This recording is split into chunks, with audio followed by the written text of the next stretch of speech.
ايه؟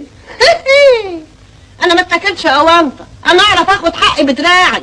انا عامله العماره دي من شقايه وعلى جبيني.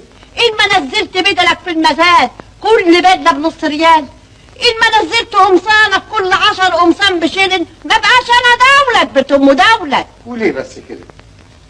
بقى بذمتك يا ست دولة، أهون عليك يا دودو. زي ما هنت عليك يا استاذ. انت مش كنت موعدني انك هتتجوزني؟ تمام. فانك تمطوح فيا شهر ورا شهر لحد ما بقى 5 اشهر، لا الاجره دخلت جيبي ولا انا دخلت ذمتك. بالعكس، ده انا عاوز اتجوزك، بس مستني لما ابيع القط واتلم على شويه فلوس اديكي فلوسك وبعدين اتجوزك. حلاوتك.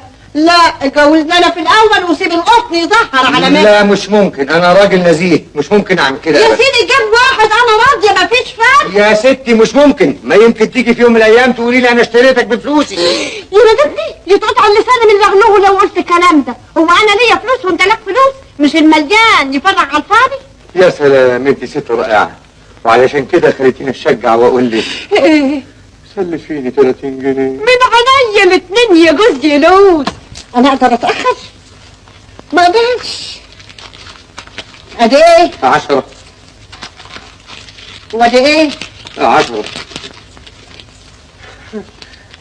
يا جاز الشيطان. وادي ايه؟ 10. يبقوا كام؟ 30 جنيه. حلاوتك.